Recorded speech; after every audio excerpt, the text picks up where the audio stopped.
Ladies and gentlemen, we're going to watch a video called The Worst Plot Armor Moments of All Time. So let's take a look at it. The video will be in the link in the description. So, let's go.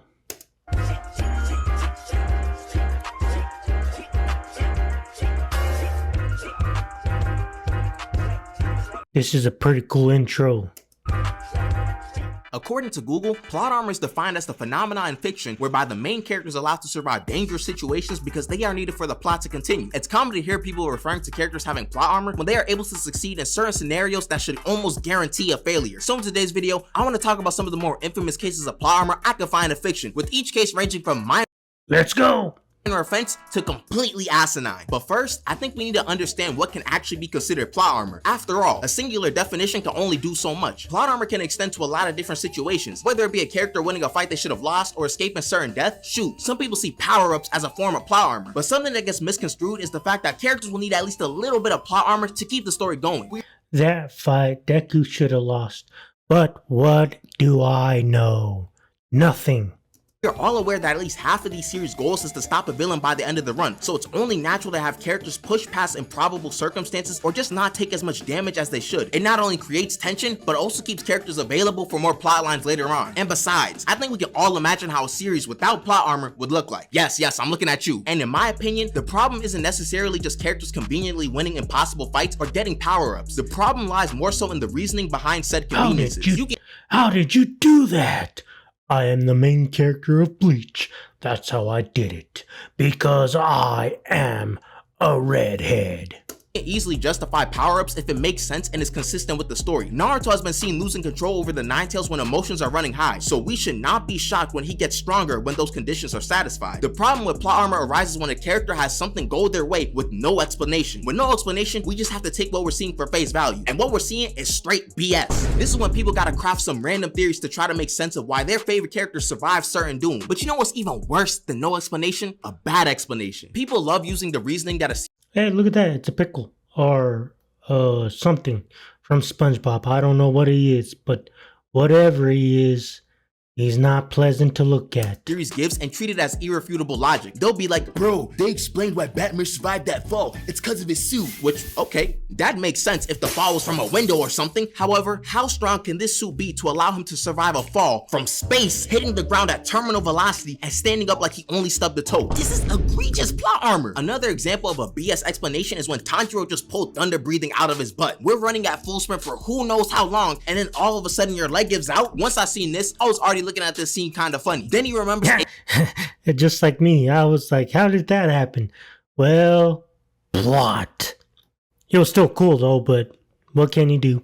A random conversation with Zenitsu about thunder breathing and can just do it like that? Terrible plot armor. Okay, you caught me. I just wanted to hate on Demon Slayer, but I won't lie. I know this whole thing makes sense because all other breathings are derived from sun breathing. So naturally, someone who has sun breathing can also do the other breathing techniques fairly easily. The explanation checks out, but this is one of those cases where I just have to accept that a lot of the theatrics were done for entertainment. And plus, I don't even need to bring up a moment like this if I wanted to talk about plot armor and Tanjiro. This demon should have murked Tanjiro multiple times during this battle. Better breathing shouldn't be helping injuries from attacks like this, but that's neither here nor there. I can ignore these moments because they are ultimately a net positive for the series and aren't really plot bending. It's a bit harder to ignore the plot armor of someone like Reiner from Attack on Titan. I feel like it was established fairly early on that he wasn't like that when it comes to the Titan shifters. Eren was beating him in their first fight and was going to actually win if not for Burrito's interference. Seeing him get dog walked by Eren, who wasn't even that experienced at that point, was enough for me to realize that Reiner was not built for any of these battles for real. And it turned out that those thoughts were not even headcanon. He was dead, not even meant to be on this mission. So anytime I see him have a near-death experience, I just kind of roll my eyes. His existence after the second season is kind of mind-boggling. I know he's a Titan shifter, but seriously, some of these things he's surviving surely bring up at least some questions. Realistically, when Levi caught Reiner and stabbed him twice, he should have been cooked, and we'll ignore the fact that Levi had enough time to stab him twice but not slice off his head for some reason. We'll ignore that, not like it would have mattered anyways. One of the places Levi hit was the neck, and Reiner didn't even struggle to transform. This is when we learned that he transferred his brain's consciousness to the rest of his body. Wait, how's that even possible? And Levi's the GOAT. Yeah. I'm so confused. I really don't like Attack on Titan that much, but Levi's still the GOAT. To transform. Okay. And he does it again when he's able to regenerate after— Holy crap, that's cool. Look at that. That is a freaking cool image. That is a cool image. You guys gotta leave a like on this video for that image. That image right there is cool. After his head gets blown off. I mean, like, sure, it's explained, and it's not really a bad explanation either, and Loki just feels like we really need Reiner to survive, so let's let him have this one thing so he doesn't get absolutely cooked in these battles. But fine, whatever, I can get over myself. But this type of stuff happens so often throughout the series for him. People even meme him by calling him the plot armor titan. It feels like Reiner's whole existence has been him being unable to die. Oh yeah, that's right. Jamie, that's kind of like one of the main points of his character. Still plot armor though. Another wild case of plot armor was Luffy versus Crocodile. I feel like this is one of the more blatant examples of a character having plot armor. Luffy was no match for Crocodile. Crocodile was untouchable in this fight, literally. This fight was honestly just a showcase for all of Crocodile's abilities. This was the first fight Luffy straight up lost, and he got stabbed in the torso because of it. And what did we even expect? He fought Crocodile in a freaking desert. This man Luffy was battered, bloodied, and abandoned in a ditch. There was no debating it. Luffy was dead to rights here. But then at Death's doorstep, Robin comes to save him because of plot. Okay, what do you want me to say? We can say that Robin was curious because of his initial D, but at this point in the story, yeah. Nico Robin, oh my goodness, I'm going to have a heart attack, oh my gosh, she's so freaking hot, oh my gosh, I'm so cringy, who gives a crap? Robin was not a straw hat. She had no reason to help Luffy for real. So this just happened to make sure Luffy stayed alive for the rest of the story. But I'm fair, I'll let that one slide because it's the main character. This isn't even the worst piece of plot armor in Alabasta. And I think we all know who I'm referring to. It's our avian friend, Pell. During the final battle of the arc, there was a bomb that was threatening to... Yeah, and he flies all the way up, blows up, but he doesn't die. Apparently, you think he's dead, but he doesn't die. He's somehow alive, which is kind of weird and stupid. Nobody dies in One Piece. Destroy a large chunk of Alabarna, the capital of Alabasta. Pell grabbed this bomb, carried it into the sky, and sacrificed himself to get the bomb away from everyone. It's very noble to use your own life to save thousands of others, and... What? Is this a flashback or something? Why is he still alive? Pell should have been in someone's air fryer at this point. The only way the bomb could have had a cleaner hit on him is if he ate the dang thing. Mind you, this bomb was getting hyped up a lot throughout the last parts of the arc, and Pell just comes out of it unscathed, no explanation. I dare one of you guys to give me a good explanation as to why someone could survive this. And I'm gonna tweak out if someone talks about him being a peregrine falcon. And before I get into one of the main perpetrators of having plot armor, if you're enjoying this video so far and you're new, maybe he ate a Dragon Ball. Or maybe he went to the wrong franchise. I don't know, something stupid like that, I don't know. You might as well subscribe. Anyways, let's talk about our favorite hero, Batman. And I've already touched upon him in this video, cause let's keep it a buck. This whole video could be about Batman and his plot armor. He's the main one guilty of it. First, let's get this out the way. Almost every single fight between him and Superman is already riddled with plot armor for Batman. It makes sense why it happens, but it's still BS. I like their fight in Justice League War because it goes how we expect it to go. Superman is just dog walking him at all points. Nothing Batman has works on him, and any attack he throws at him gets shrugged off. Granted, this is their first encounter in this universe, so Batman doesn't have the dreaded two-word phrase we don't speak of. Nevertheless, any fight between Batman and Superman should go something like this. Batman cannot keep up with super speed as a human. You can't even use the argument of Superman not wanting to hurt Batman because he wasn't even trying to murk him in this fight. He was trying to get info out of him the entire time. I get Silence! I am Batman! Batman! There's a Batman in the closet and he's coming for you. As we just forget Superman has super speed or something, he doesn't even need to knock out Batman. He can just incapacitate him in the blink of an eye. Kryptonite should barely be a factor too unless Superman gets snuck with it. There's no way a simple rocket power punch is knocking down Superman like this. Batman's plot armor also extends past Superman to other powerful beings as well. Remember that one time Batman one-shot Sinestro with the Batarang? Don't rewind, you heard what I said. Remember that one time Sinestro, one of the strongest members of the Lantern Corps, got knocked out in I know nothing about the Green Lantern Corps. one hit by a Batarang. What the heck is this thing made of? The most powerful weapon in the universe can be countered by a freaking boomerang shaped as a bat. I'd argue that superhero media like Marvel and DC are even more guilty of plot armor than anime. Like you'll see a regular person like the Punisher who bleeds the same way as you and me beating up people like Doctor Doom and Wolverine, cause that makes sense. With that type of plot armor, give me 5 months and a bunch of weapons and I'll beat the Fantastic Four by myself. Moving back to anime, we have one of the more infamous examples of plot armor, Killer Bee versus Sasuke. Let's get this out the way. Sasuke probably should have lost this fight. This fight was one of the most disrespectful and embarrassing L's for a character I've ever seen. Killer Bee was impaling Sasuke, writing rhymes, and clowning his entire crew. If Karin weren't there to heal him, Sasuke obviously would have been packed up way earlier. Even when Sasuke caught Bee in a genjutsu, Bee just got up and hit Sasuke with a lightning lariat. And saying this attack did major damage is an understatement. Sasuke's neck, organs, and chest were all severely injured. But after getting healed yet again, Sasuke... But it's an anime, man. What can you do? He gets up and uses Amaterasu to win the fight. Just like that. Sasuke was dead to rights like 3 times in this fight, but he somehow wins? Nope, nothing suspicious going on over here. Like, this isn't even me trying to call Sasuke weak. There just should have been another way to showcase Killer Bee's strength without Sasuke. Holy crap, that animation looks cool.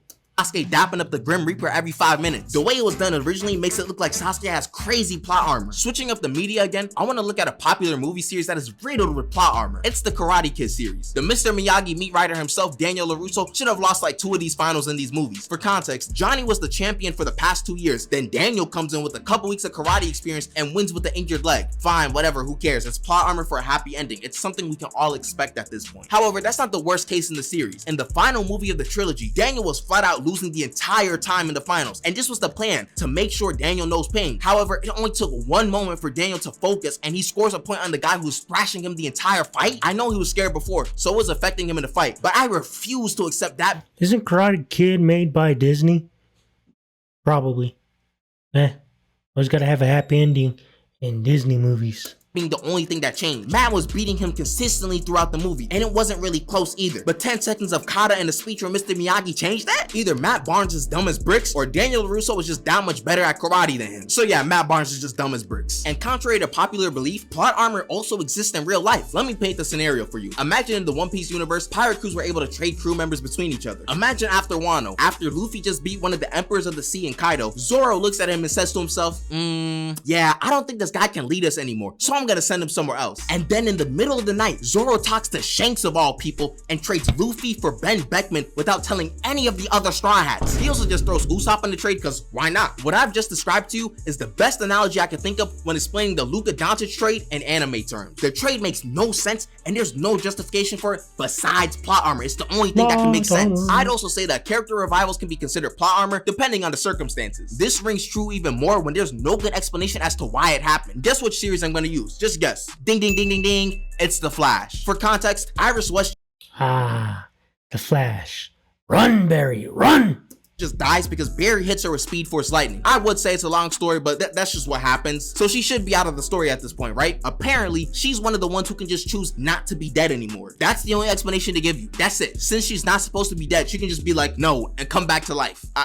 Okay, this last portion of the video is a bit personal to me, and I'm honestly wondering if this even counts as plot armor. I'm not gonna directly spoil the series I'm talking about, but if you find yourself reading into clues too often, skip to this time in the video. Actually, you know what? I'm just gonna spoil the series, so skip to the time. Nobara's revival at the end of the manga was rushed to the point it felt like plot armor was on the hero's side, and I knew this would happen. When we got confirmation the manga was ending in 5 chapters, I said that it's probably gonna get rushed, which basically anyone could see coming. Yet when Nobara came back in the next chapter, I saw people saying that it was done well because of foreshadowing. Just because something got explained doesn't mean it was done well. She wakes up like 20 minutes before the fights end and helps Itadori deal the finishing blow. The reason why I think it looks so crazy is because if the anime adapts the manga 1-to-1, Nobara's gonna show up like 1 minute before the fight ends and then just help deal the finishing blow and then Sukuna's done for. Does that not look like plot armor? Hypothetical time again.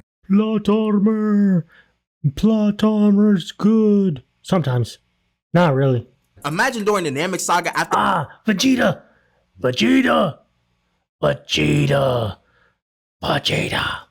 got done coughing up blood every 5 seconds, he was buried by Goku with this condition unknown. Events in the rest of the arc could go as normal as they can without Vegeta, but anytime we mention him, people are just extremely vague about his whereabouts, like Shenron is shrugging his shoulders if they try to wish him back. Fast forward to the Cell saga, and things happen as close as they possibly can get to the original series without Vegeta being there. That means Cell gets his perfect form, the Cell games still happen, go on, transform, Goku dies, etc, etc. Then during the final beam clash, when Cell looks like he's about to win, boom, Vegeta shows up and sneak attacks Cell, allowing Gohan to win, and the so-called foreshadowing is characters being super cryptic about his whereabouts. Would it technically make sense? Yeah. Vegeta!